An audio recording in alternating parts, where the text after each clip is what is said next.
hello, buongiorno, guten morgen, ciao, and whatever hello is in Greek, I'm not sure. Welcome to another Gary Goes, I think the fourth trip of 2022, definitely making up for lost time. And no, my name's still not Gary, and I am here currently in Bologna. I had to think then. First stop of the trip, so I'm not sure why I'm struggling to remember where I am. Got these famous porticos behind me, and then, if I angle up, that is the Torre Asirina, I think. Oh, I probably got that wrong. But anyway, it's one of the two towers that are still remaining from when Bologna was basically a medieval Manhattan covered in, I mean, there was like 20, 30, probably more of those towers dotted around the city centre, but now only two remaining. And I am about to go and climb up one of them.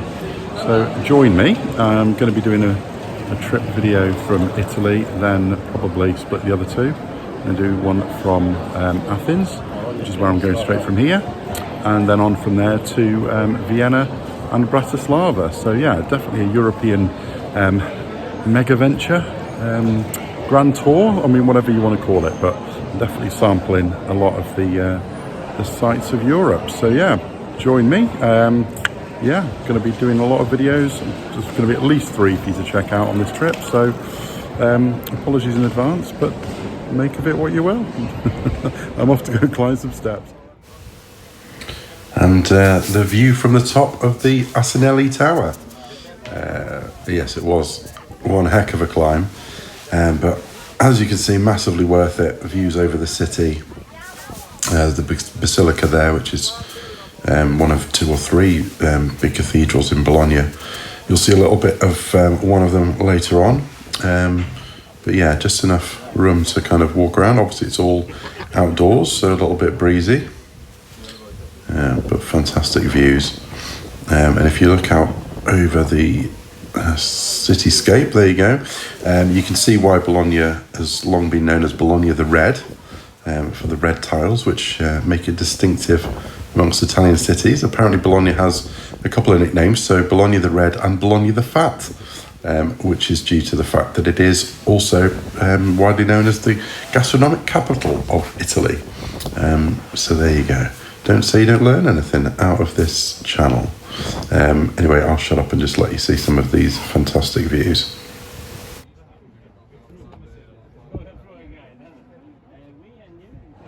So just in order of fairness and to correct myself, it was the Torre Asinelli, and it was a hell of a climb. I think it was about 450 steps, and I was stuck behind some Swedes who were singing the whole way up, so that made it more entertaining.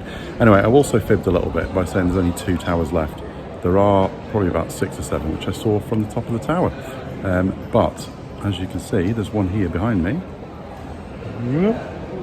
So the Asinelli Tower is by far the biggest, probably like 2 or 3 times taller than the rest of them. One of the tallest sort of medieval towers in Italy, still standing, about twice the size of the Tower of Pisa apparently, according to a diagram I saw halfway up the tower. Anyway, I was just about still breathing by that point. Anyway, so that's done. I'm off to get some ice cream as a little reward to myself. No videos of ice cream, I'm afraid, but instead you get to see the splendour of the Piazza Maggiore, so the main square in Bologna. More porticos, and just down one of those side streets was my hotel, so quite close to the centre. And yeah, checking my notes, that is the Basilica di San Petronio, which is the main cathedral in Bologna. It doesn't look like that much from outside, but absolutely breathtaking inside. And this place was great. This was the first place I went to, funnily enough, when I got there. The Mercato del Mezzo. God, my pronunciation is awful. But anyway, it's quite small, but indoor sort of food market. All different stalls. You know, the pizza, the pasta, seafood, you know, Italian sandwiches, deli meats, all sorts. So yeah, I'll give you a little sample of what to expect from here. But an absolute must visit in Bologna. As I said earlier, it's known for its food within Italy, so you know it's got to be done while you're there. And just off the main square, this is the statue of Neptune, or fountain of Neptune, should I say. Amazing. Bologna doesn't really get the recognition, I think, of sort of a Florence or a Venice. and it's got its own style.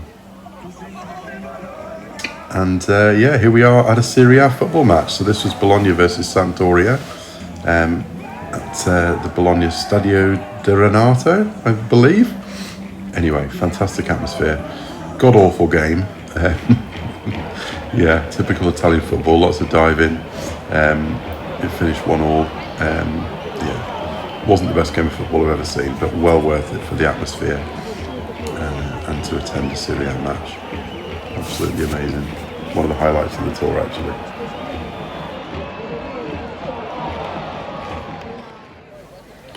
And the Piazza Maggiore by night.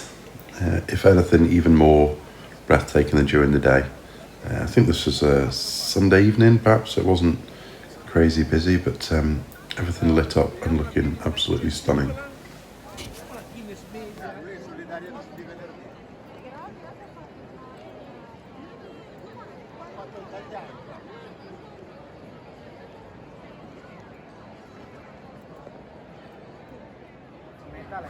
And here's the queue for a mortadella sandwich, otherwise known outside of Italy as the Bologna sandwich or Bologna sandwich.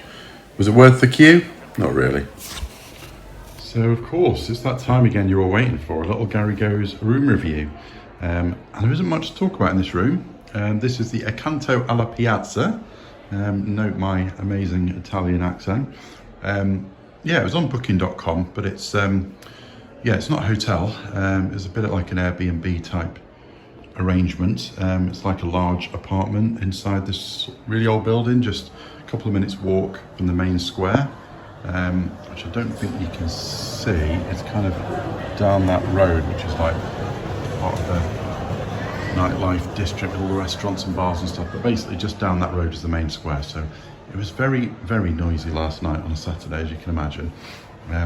Bought some earplugs today, but yeah, it's fine. I mean, the room's quite stylish. Obviously, it's quite simple.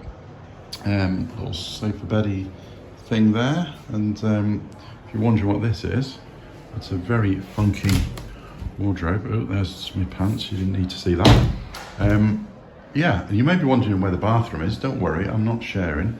But because it's a converted apartment, it's kind of like a private external bathroom. So, and there's like a shared area with a bit of seating, kitchen and that. So I'll take you on a tour of that. I've purposely done it while hopefully there'll be no one else in. So let's go on a little trip. If there's someone here and I really awkwardly stop filming, you'll know why.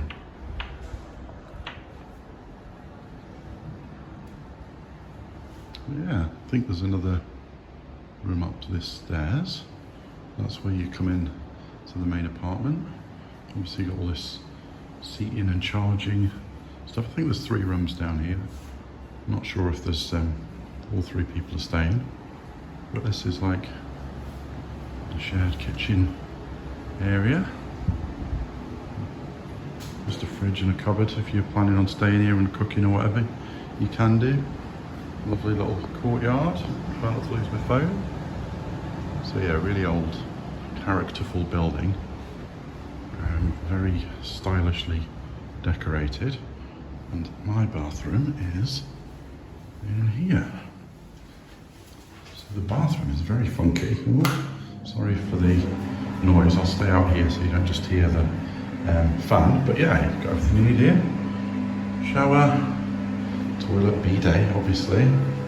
We are European. And some funky art things there. Nice tiles. So yeah, there we go. That is my room and my apartment in Bologna. Not too shabby. And as promised, the inside of the Basilica San Petronio. And I'm not going to talk all over this. I'm going to let the architecture and the art speak for itself. I'm not in the slightest bit religious, but I don't think anybody does churches or cathedrals like the Italians. Just absolutely amazing artwork. So I'll let it speak for itself.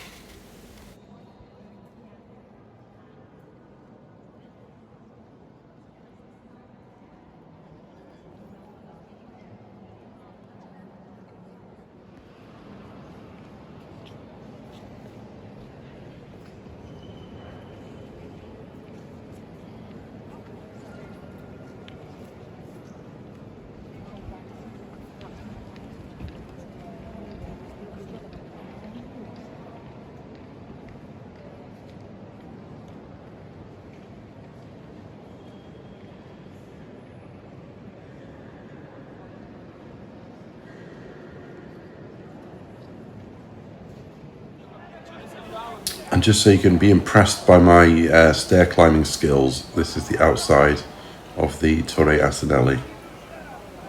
I know, very impressive.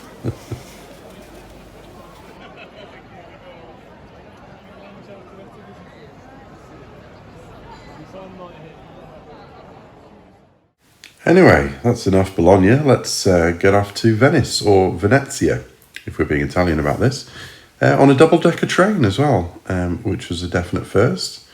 So yeah, let's take the trip. It was about 2 hours on the train. It was not sort of an express. It stopped 5 or 6 places along the way. Managed to snag the top seat. There were no reservations, so like a child, I obviously ran straight to the top deck for the 2-hour trip from Bologna to Venice.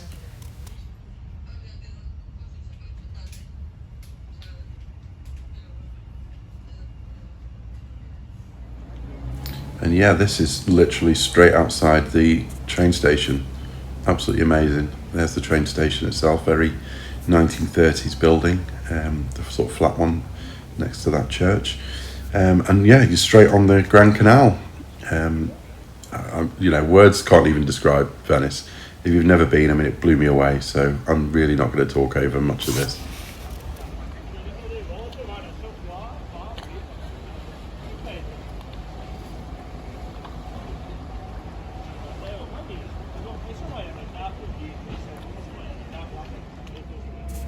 All I will say is that the Vaporetto water bus is an absolute must.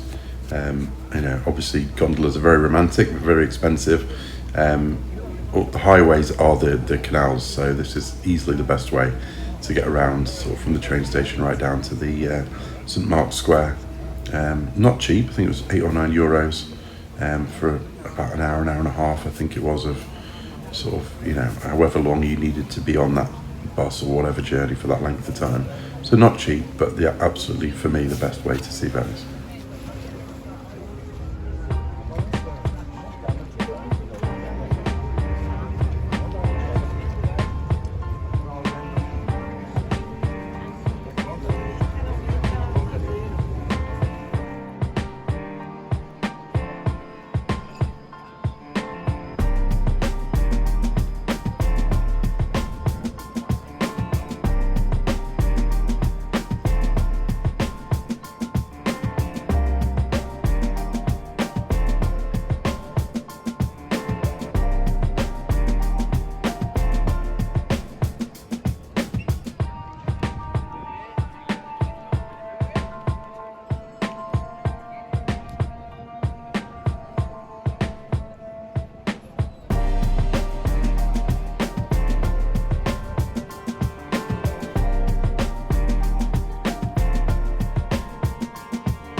And amazingly, what I didn't realise is you don't have to go too far in Venice. Just explore little back streets. And there's all these tiny little canals where there's like nobody here.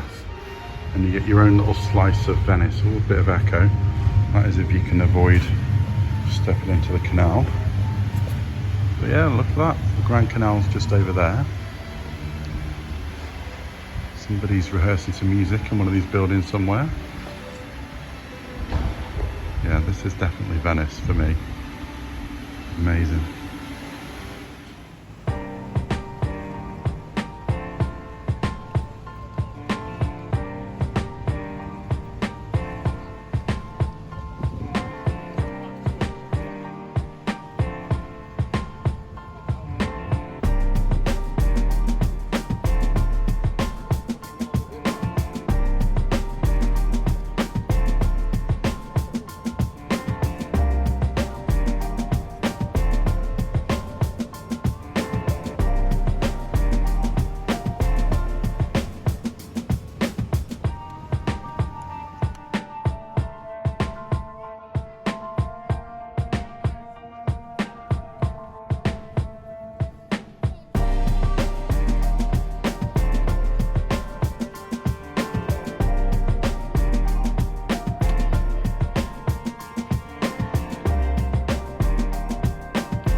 another day, another gorgeous Italian city.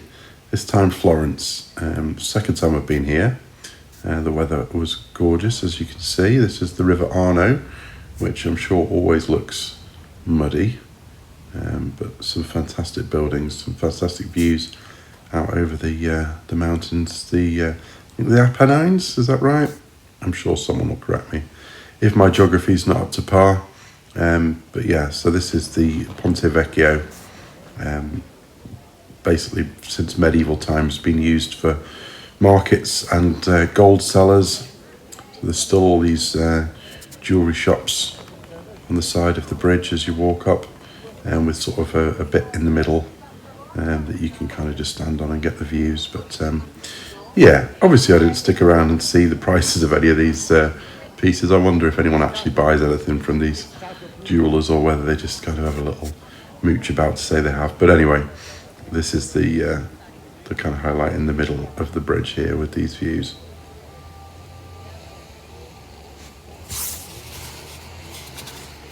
And then sort of the city centre of Florence, and all of those fantastic, amazing buildings like the Duomo are just up that way.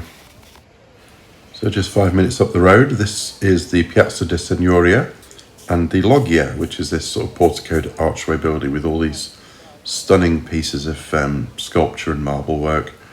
I'm not going to pretend to be an art historian, but yeah, there's pieces there that I've heard of. There's Perseus with the head of Medusa, the rape of the Sabine women, lots of other amazing pieces that I can't tell you anything about, but looked fantastic and have been there really since the Renaissance, which is obviously Florence's shtick. If you want to see the Renaissance, there's nowhere better.